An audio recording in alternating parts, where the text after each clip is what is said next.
My name is Daniel, and this is a story about the creepy lunch lady in our canteen. So, if there's one thing wrong with our school, like the school was great, the school was absolutely great. The school I went to, it was dead on, there was nothing wrong with it. But the one thing that let it down was the school cafeteria. Every single lunchtime, I couldn't actually be bothered to eat in that stink hole because of this woman right here. This woman was the main school cafeteria person.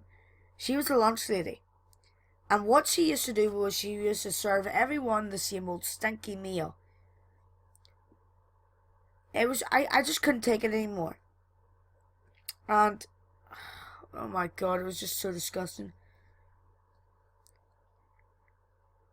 But we'll get to the lunch lady in the middle of this story.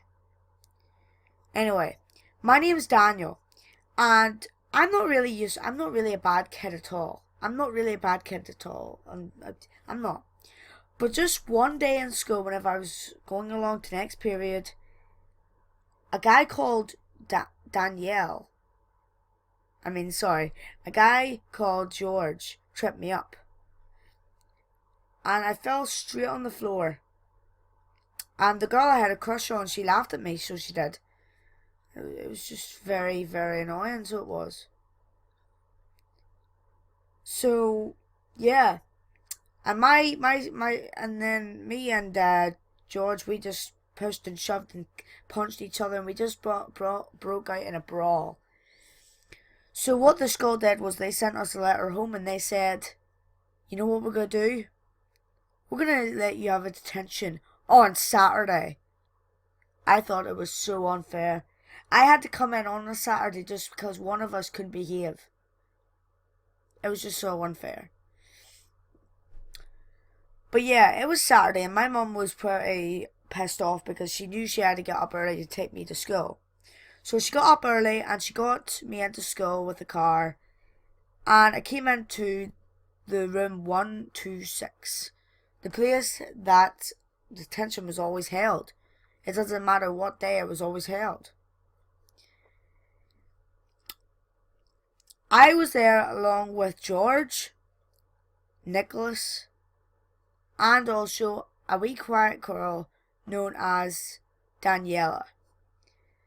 Yeah, exactly. Me and her kind of have the same name a bit, It's just, but it doesn't matter about her. It's a fact that I was so puzzled that day. So I turned to George and I says, "Do you know who's doing detention today?" George turned back and says, "I hope it's not that stinky old grouch known as Mr. Karen. I mean, if he's doing lunch, I can't be bothered because he's so awkward." But then I smelt it.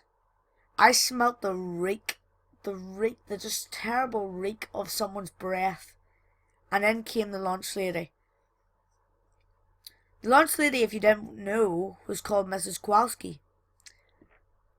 And no, it's not Mike Wazowski, it's Mrs. Kowalski. She's not a wee little cuddly thing. She's a flippin' demon. So Mrs. Kowalski came into the room and she said in a thick accent, "Alright, you turds, listen up. I didn't really want to be here today, but you all dickheads have made me come in. Now I'm going to pass out worksheets and I want you to do them. Now, you lot are going to get these worksheets, and if I hear one peep or one person getting out of their seats to walk towards the bathroom, I'll put you in the oven. Is that understood?" To shut her up, we all nodded. She then went out of the classroom. Me and George looked at each other and said, "She must be the ugliest thing I've ever seen," I said to George. Nicholas then turned to me and George and said, "I bet you if you took off her pants you wouldn't tell if she's a man or a woman." The whole class went silent. George then replied, "Yeah, Nick, that joke was funny the first 100 times you've said it about Mrs. Kowalski." Sorry, I like telling jokes again, so yeah, said Nick. We then heard a door slam downstairs.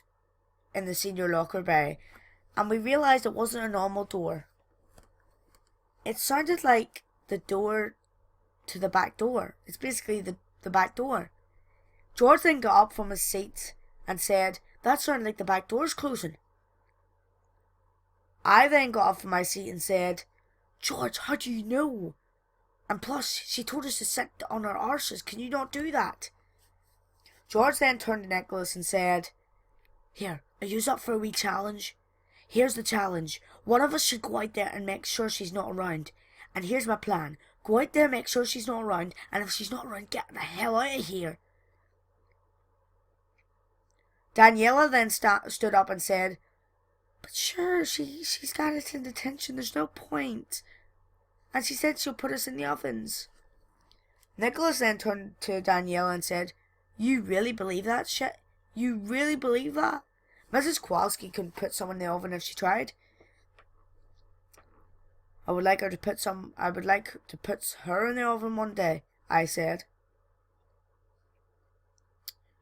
George then turned to all three of us and said, "Are you up for the plan? Get the hell out of here." We said yes, and we all stood up to go to the door. But Nicholas was having second thoughts. He then questioned George by saying, "But what if she's actually not joking? What if she does fry us in the oven?" George then turned to Nicholas and said, "You were calling Daniela the pussy, but now you're the pussy." I then turned to all three of them and said, "Listen guys, we can't be arguing, she's downstairs." We then walked out of the classroom as quick as we could, but as quietly as we could. We got outside into the hallway, looked all around us to make sure she was not there. She was not. But all of a sudden we could hear grinding machinery downstairs and whistling steam. Everyone questioned what the noise could have been, but then I realised, guys, it sounds like the noise came from the cafeteria.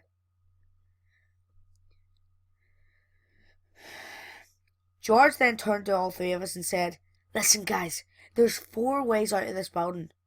3. "What?" "You need to count the back door. There's 2 at that door." "Okay then, 3. There's one at the front door and one at the back door, and there's an escape route at the side door. Which one do you want to take first?" "Why are you asking that?" I said.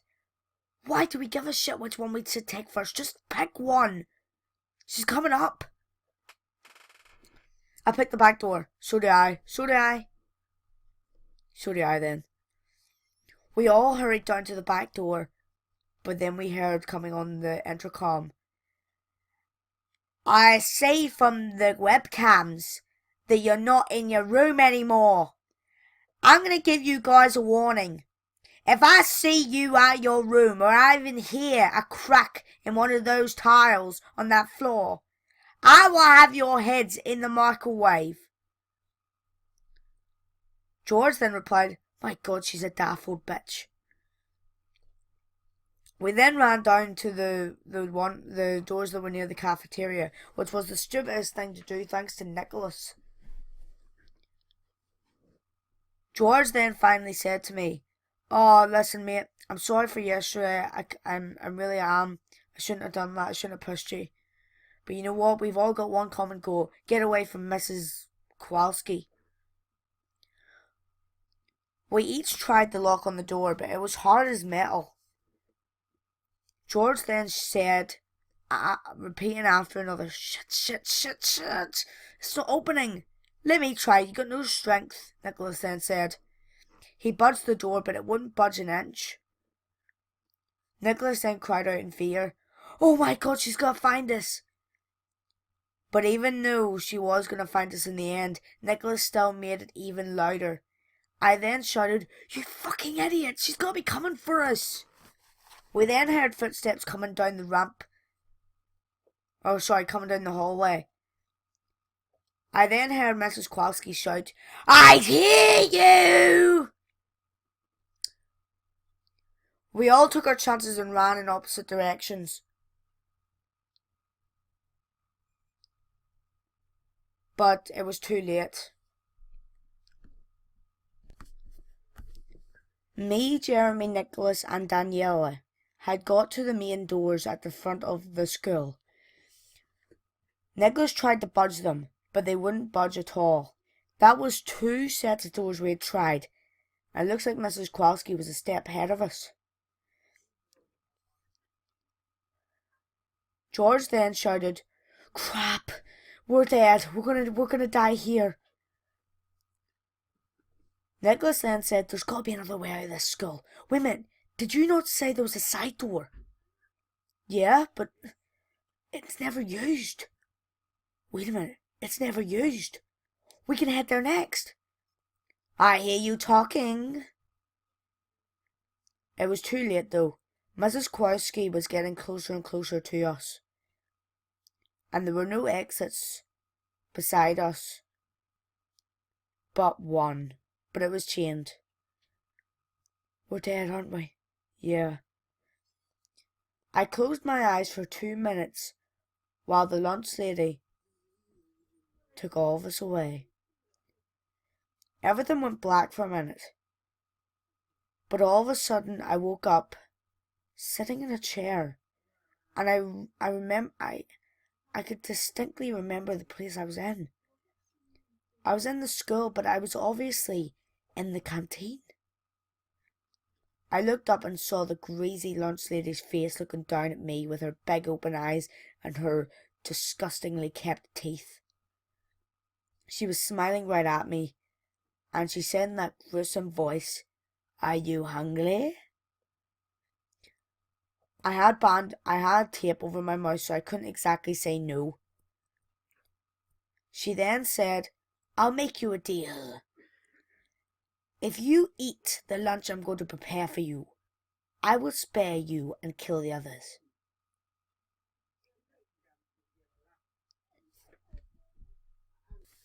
Mrs. Kowalski then took off the duct tape that was surrounding my mouth. I then shouted at her, "Where the hell have you put my friends? Where have you put my friends, you bitch?" She then looked at me and said, "I have killed them, and I will do the same to you if you don't eat my lunch. Or your lunch, you know what I mean." "Now, are you going to make the good decision or the bad decision? Good decision would be to eat the lunch that I make you and spare your life. The bad decision would be to leave my lunch and let me kill you. What will you choose, Dan?" "How do you know my name?" "I've learnt all your stinky little names. But anyway, what will you choose?" "I can't do it. No, I can't." "Okay, fair enough. So be it." She raised the meat cleaver on top of my head. I knew I was done for, but I couldn't let this lunch lady just roam free. I then shouted in agony, Okay, I'll eat your lunch, please." "Good man. Now, lunch will be ready in 2 minutes. If you even bother to get up from this chair and go outside or try and escape, I will make your life end much sooner than expected. Do you understand me?" "Yes." It seemed like she had already made the lunch, but she was just preparing it, because she brought it out.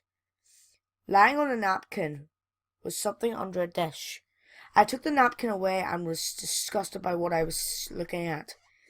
Lying in the center of the plate was a gigantic sausage, surrounded by feet, legs, and arms, cooked and ready for eating. She then raised the meat cleaver again up on my head and said, "Eat!" I then shouted, "Help! Help! Help!" She then nodded at me and said, "You're lucky." She brought the meat cleaver down on my head 2 times, and that was it. I couldn't do it. I just couldn't do it.